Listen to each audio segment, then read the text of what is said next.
सोचिए जरा, जो एआई असिस्टेंट हमारी रोजमर्रा की जिंदगी को इतना आसान बना रहा है, क्या हो अगर वही हमारे लिए एक बहुत बड़ा सिक्योरिटी रिस्क बन जाए। सुनने में थोड़ा अजीब लगता है ना, लेकिन ये सच है। आज हम एआई की दुनिया के एक ऐसे ही छुपे हुए खतरे की बात करेंगे जिसे कहते हैं प्रिविलेज एस्केलेशन। तो देखिए, हम एआई एजेंट्स को ज्यादातर एक हेल्पफुल टूल की तरह देखते हैं, और वो हैं भी, लेकिन सिर्फ इतना ही सोचना काफी नहीं है। हमें ये भी समझना होगा कि ये एआई एजेंट्स एक तरह का दरवाजा भी हो सकते हैं, एक छिपा हुआ दरवाजा जिसे हैकर्स सिस्टम में घुसने के लिए इस्तेमाल कर सकते हैं। तो सवाल ये है कि क्या सिर्फ एक सिंपल से प्रॉम्प्ट से, एक कमांड से पूरे के पूरे सिस्टम को हैक किया जा सकता है? मतलब क्या ये वाकई मुमकिन है? जवाब है हाँ, और आज हम इसी की तह तक जाएंगे कि ये कैसे होता है। तो ये प्रिविलेज एस्केलेशन आखिर है क्या चीज?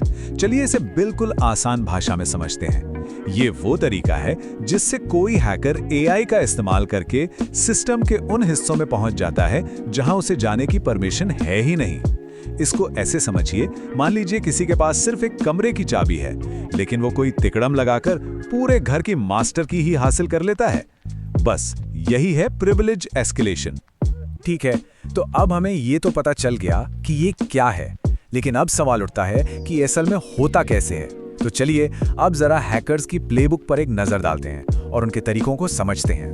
देखिए, हैकर्स के पास ना इसके लिए 4 मेन रास्ते होते हैं। पहला है सुपर एजेंसी, जिसे ओवर परमिशनिंग भी कहते हैं। दूसरा है प्रिविलेज इनहेरिटेंस।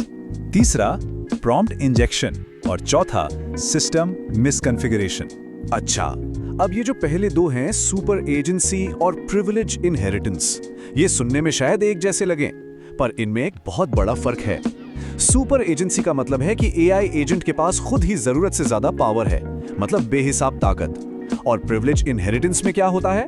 एक कम परमिशन वाला यूजर उसी पावरफुल एजेंट की सारी पावर्स को, उसके सारे अधिकारों को अपने कब्जे में ले लेता है। अब आता है प्रॉम्प्ट इंजेक्शन। ये बहुत दिलचस्प है। असल में ये एआई के साथ की जाने वाली एक तरह की सोशल इंजीनियरिंग है। मतलब जैसे कोई चालाकी से बात करके किसी इंसान से सीक्रेट्स उगलवा लेता है ना, बिल्कुल वैसे ही हैकर चालाकी से भरे प्रॉम्प्ट्स डालकर एआई को ही बेवकूफ बना देता है और फिर उससे वो काम करवा लेता है जो उसे नहीं करने चाहिए।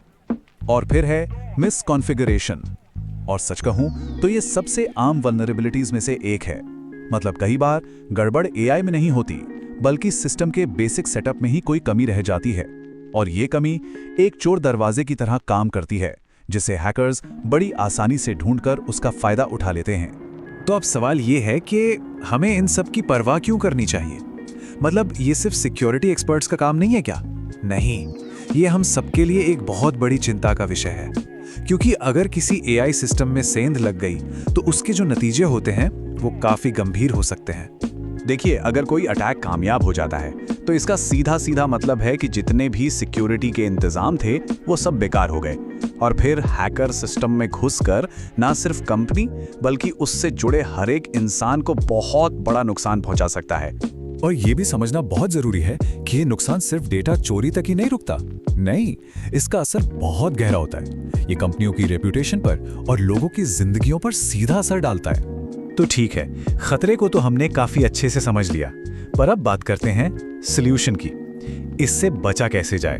वो कौन सी स्ट्रैटेजीज हैं जिनसे हम अपने सिस्टम्स के चारों ओर एक मजबूत डिजिटल किला बना सकते हैं? तो इन खतरों से हम लड़ें तो लड़ें कैसे? चलिए अब जरा उन तरीकों पर भी गौर करते हैं जिनसे हम अपने सिस्टम को सेफ रख सकते हैं। पूरी डिफेंसिव स्ट्रैटेजी की जो नींव है ना, वो एक बहुत ही सिंपल लेकिन बेहद पावरफुल सिद्धांत पर टिकी है, और वो है प्रिंसिपल ऑफ लीस्ट प्रिविलेज, मतलब कम से कम अधिकार का सिद्धांत। इसका मतलब बिल्कुल सीधा है, किसी भी एजेंट या यूजर को सिर्फ उतनी ही परमिशन दो जितनी उसके काम के लिए बिल्कुल जरूरी है, एक भी ज्यादा नहीं।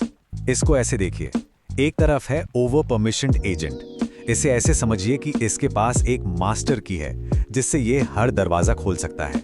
जाहिर है ये बहुत रिस्की है। और दूसरी तरफ है लीस्ट प्रिविलेज्ड एजेंट, जिसके पास सिर्फ एक काम के लिए एक ही चाबी है, एक सिंगल पर्पस की, और ये तरीका कहीं ज्यादा सेफ है। तो अब इस लीस्ट प्रिविलेज सिद्धांत को लागू कैसे करें? इसके लिए एक 3 स्टेप प्लान है। सबसे पहला, एक मजबूत एक्सेस गवर्नेंस सिस्टम बनाना, दूसरा डायनामिक और कॉन्टेक्स्ट बेस्ड एक्सेस का इस्तेमाल करना, और तीसरा हर एक्टिविटी को मॉनिटर करना और जरूरत पड़ने पर एक्सेस को तुरंत रद्द कर देना। अब ये एक्सेस गवर्नेंस क्या है? इसके दो सबसे जरूरी हिस्से हैं। पहला, परमिशन देने या न देने का फैसला खुद एआई एजेंट नहीं करेगा, बल्कि एक अलग इंडिपेंडेंट सिस्टम करेगा। और दूसरा, कोई भी टूल कोई भी एक्शन लेने से पहले ये डबल चेक करेगा कि एजेंट की रिक्वेस्ट वैलिड है भी या नहीं। इसके बाद आती है सिक्योरिटी की अगली लेयर, डायनामिक एक्सेस। यहाँ क्या होता है कि परमिशन परमानेंट नहीं होती, बल्कि वो किसी खास काम के कॉन्टेक्स्ट के हिसाब से बहुत ही थोड़े टाइम के लिए दी जाती हैं। इसका फायदा यह है कि अगर किसी का एक्सेस टोकन चोरी हो भी गया तो वो बेकार हो जाएगा, उसका गलत इस्तेमाल नहीं हो पाएगा। तो अब हम इस पूरी चर्चा के अंत की ओर बढ़ रहे हैं। एक बात जो याद रखनी बहुत जरूरी है वो ये कि एआई सिक्योरिटी कोई वन टाइम फिक्स नहीं है, ये एक लगातार चलने वाली लड़ाई है, टेक्नोलॉजी का अगला फ्रंटियर। तो इस पूरी चर्चा का निचोड़ क्या है? हमारा डिफेंसिव टूलकिट क्या होना चाहिए? सबसे पहले प्रिंसिपल ऑफ लीस्ट प्रिविलेज को हमेशा लागू करें।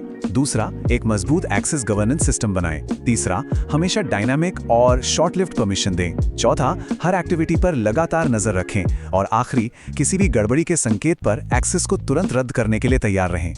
और जाते जाते एक सवाल छोड़ जाता हूं जो सोचने पर मजबूर करता है कि जैसे जैसे एआई और ज्यादा पावरफुल होता जाएगा, क्या हमारे सिक्योरिटी के तरीके उसकी रफ्तार का साथ दे पाएंगे?